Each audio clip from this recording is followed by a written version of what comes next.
Voici le dernier moment de Jacques Tati. Avant de quitter ce monde, l'homme qui avait fait rire la France entière portait sur ses épaules un secret lourd comme une pierre. Certains murmurent qu'il ne s'agissait pas seulement d'un simple accident, mais d'une chute tragique depuis les hauteurs, qui avait marqué le début de la fin. Était-ce une maladresse, un signe de santé fragile, ou quelque chose de plus sombre que personne n'osait dire? Né en 1907, Tati fut le génie discret derrière Les Vacances de Monsieur Hulot, ce chef-d'œuvre tendre et burlesque qui redéfinissait l'humour au cinéma. Mais derrière le rire de son personnage maladroit se cachait un homme vulnérable, rongé par la fatigue, par les douleurs d'un corps qui trahissait lentement son esprit vif. À la fin de sa vie, le public ne voyait plus que l'ombre de ce géant. Ses apparitions s'étaient raréfiées. Des rumeurs circulaient. On parlait d'une chute mystérieuse, d'une blessure grave, d'un déclin qui n'était peut-être pas dû qu'au poids des ans. Était-ce cet incident qui l'avait brisé, ou bien l'ultime chapitre d'une lente érosion commencé bien avant? Ce que peu savent, c'est que Tati, derrière ses gags millimétrés et ses silences poétiques, cachait une obstination presque douloureuse. Chaque geste, chaque plan de ses films était une bataille contre l'usure, contre la maladie qui menaçait son corps. Et puis, un jour, le destin frappa plus fort. Une chute, haute, brutale. Assez pour mettre fin à ses projets, et peut-être à ses illusions. Cette histoire n'a jamais été pleinement racontée. Aujourd'hui, nous allons ouvrir cette porte que le temps avait laissée fermer. Entre gloire et déclin, entre l'homme et le mythe, entre la rumeur et la vérité, voici ce qui se cache vraiment derrière la fin de Jacques Tati. Pour comprendre l'ombre qui a fini par engloutir Jacques Tati, il faut revenir à l'époque où la lumière le portait au sommet. Nous sommes dans la France d'après-guerre, un pays en reconstruction, avide de légèreté, de sourires et de rêves simples. Les années 1950 s'ouvrent comme une parenthèse enchantée. Le cinéma devient le miroir d'un peuple qui veut oublier les privations. Et dans ce décor apparaît un homme qui ne ressemble à aucun autre. Grand dégingandé, vêtu de son imperméable froissé, de son chapeau bancal, avançant dans la vie comme un funambule sur un fil invisible. Les Vacances de Monsieur Hulot, sorti en 1953, n'est pas qu'une comédie. C'est une peinture douce amère d'une France en vacances, des gestes maladroits et tendres qui déclenchent le rire, mais aussi l'émotion. Jacques Tati n'invente pas seulement un personnage, il crée un langage universel. Peu de dialogue, beaucoup de silence, un humour physique hérité des clowns et du muet, et derrière tout cela, une précision d'orfèvre. Chaque bruit de pas, chaque coup de vent, chaque grincement de porte est chorégraphié comme une partition. Mais Tati n'est pas qu'un amuseur, il est un poète du quotidien. Ses films, Jour de fête, Mon oncle, Playtime, parlent de nous, de nos maladresses, de nos rêves contrariés par la modernité. Pourtant, derrière la poésie de ces images, se cache un perfectionnisme implacable.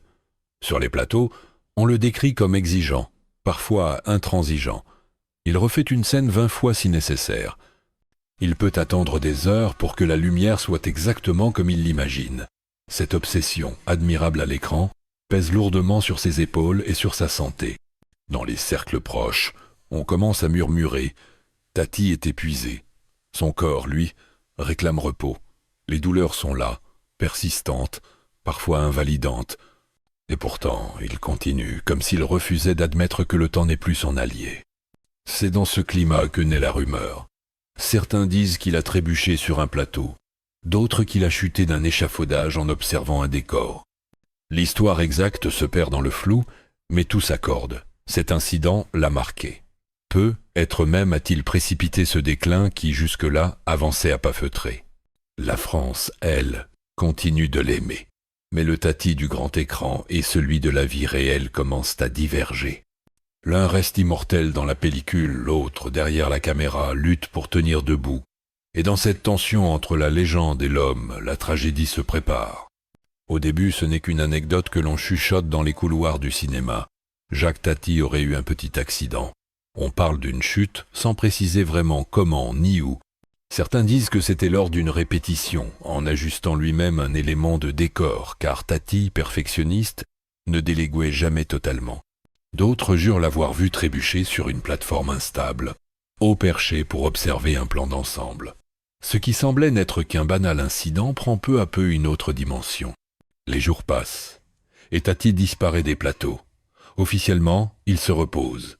Officieusement, les rumeurs s'enflamment. On dit que la chute a aggravé une faiblesse physique déjà installée, douleurs chroniques, vertiges, fatigue écrasante. Certains insinuent même que l'accident a entamé ses capacités à tourner, l'obligeant à ralentir un rythme déjà fragilisé par des années de travail acharné. C'est alors qu'un autre obstacle se dresse. Playtime, son film le plus ambitieux, devient un gouffre financier. Le tournage colossal, la construction d'un décor gigantesque, les perfectionnements à n'en plus finir, tout cela épuise Tati autant que ses finances. Les investisseurs s'impatientent. Les journaux commencent à parler d'excentricité coûteuse. Le génie qu'on admirait devient soudain l'artiste jugé imprudent. La combinaison est fatale. Santé chancelante, dette écrasante, pression médiatique. Tati, autrefois figure solaire du cinéma français, se replie sur lui-même. Les interviews se raréfient, ses apparitions publiques sont brèves. Lorsqu'il apparaît, certains remarquent qu'il marche plus lentement, qu'il semble parfois chercher ses mots. Dans les coulisses, ses proches s'inquiètent. Le corps flanche, mais l'orgueil le pousse à continuer. Le point culminant arrive lorsque, lors d'un festival où il est invité d'honneur, il doit monter quelques marches pour rejoindre la scène. Les spectateurs assistent à une scène troublante. Tati hésite, s'appuie sur la rampe, monte lentement. Rien de spectaculaire, mais assez pour confirmer aux yeux de tous que quelque chose ne va plus. Ce n'est pas un gag, ce n'est pas Monsieur Hulot qui trébuche, c'est Jacques Tati, l'homme qui lutte pour rester debout. Cette image restera gravée dans les esprits, non pas parce qu'elle choque par sa violence, mais parce qu'elle révèle l'envers du décor. Le funambule du rire marche désormais sur un fil fragilisé, prêt à rompre. Et pour ceux qui l'avaient connu au sommet, c'est un choc silencieux, presque plus douloureux que le scandale. La vérité, ou du moins ce que l'on ose appeler ainsi, ne se dévoile qu'en fragments. Ceux qui étaient proches de Tati racontent qu'un jour, alors qu'il inspectait un décor perché à plusieurs mètres du sol, il avait insisté pour monter lui-même vérifier un détail. Jacques n'acceptait pas de regarder de loin, il voulait sentir l'espace, la perspective, même si c'était dangereux, confiera plus tard un technicien. C'est là que l'impensable se serait produit.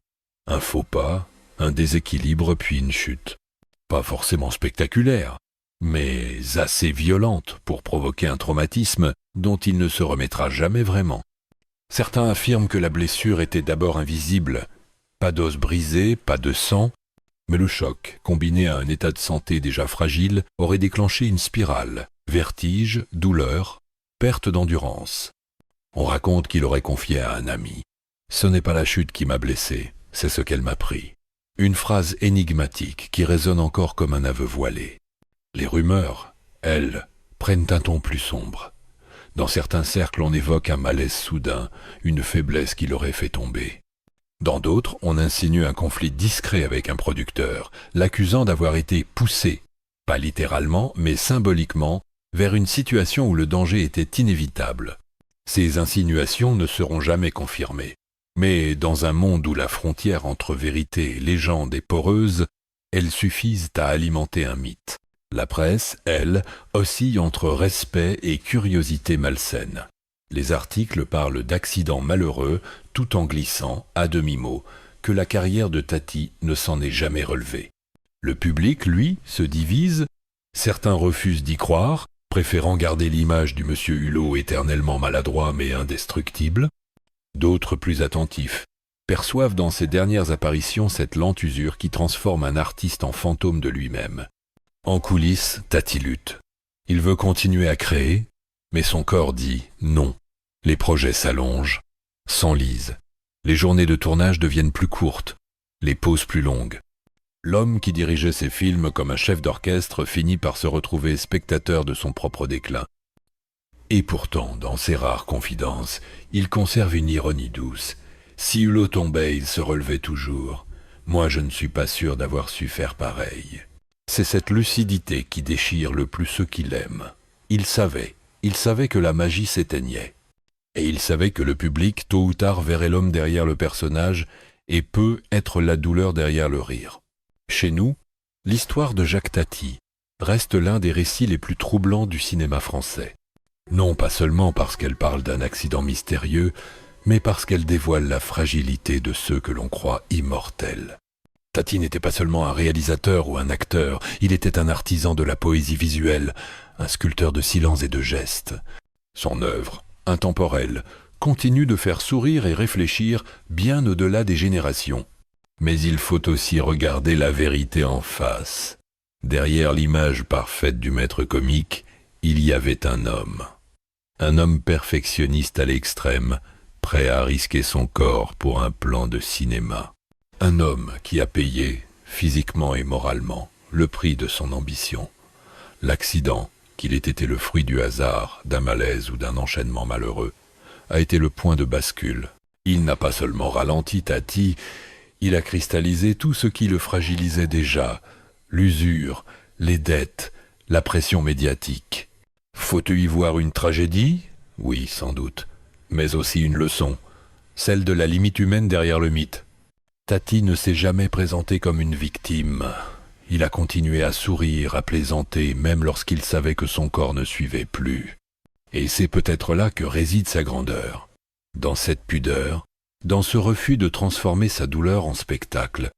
Aujourd'hui, quand on regarde les vacances de M. Hulot ou Playtime, on ne peut plus ignorer que derrière chaque geste maladroit, chaque silence comique, il y avait un homme qui portait son art comme on porte un fardeau sacré. Et peut-être que c'est justement cette tension entre la joie qu'il offrait et le prix qu'il payait qui rend son œuvre si précieuse. Nous gardons l'image d'un funambule du rire, dont l'équilibre précaire n'était pas qu'une posture artistique, mais aussi le reflet d'une vie entière. Et nous nous demandons, si Tati n'était pas tombé ce jour-là, combien de films, combien de rires, combien d'instants suspendus aurait-il encore pu nous offrir? Et vous? Croyez-vous que cette chute n'était qu'un accident? Ou bien le dernier acte d'une lente tragédie? Il y a des histoires que l'on croyait perdues et qui refont surface comme une vieille photographie retrouvée au fond d'un tiroir. Celle de Jacques Tati en fait partie.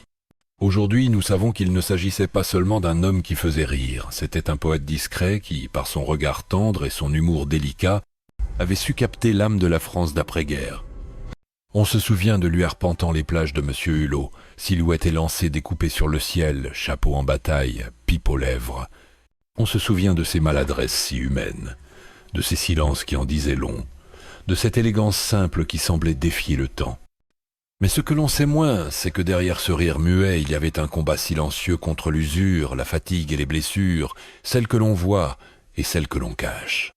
Sa chute, qu'elle soit accidentelle ou symbolique, reste le point d'interrogation de sa vie. Certains diront qu'elle fut le coup de grâce, d'autres qu'elle ne fit qu'accélérer un destin déjà écrit. Peu importe au fond, ce qui demeure, c'est l'empreinte qu'il a laissée. Ses films, comme des éclats de mémoire, continuent de traverser les époques. Et lorsqu'on les revoit aujourd'hui, on croit presque entendre sa voix derrière la pellicule. Un murmure, une invitation à sourire malgré tout. Comme s'il nous disait « Ne craignez pas de trébucher, tant que vous continuez à marcher ». Jacques Tati s'en est allé en 1982, emportant avec lui ses secrets et ses douleurs. Mais il nous a légué ce qui compte le plus, un regard unique sur la vie, capable de transformer les plus petites maladresses en moments d'éternité. Il y a des histoires qui n'avaient jamais été racontées. Maintenant, vous les connaissez.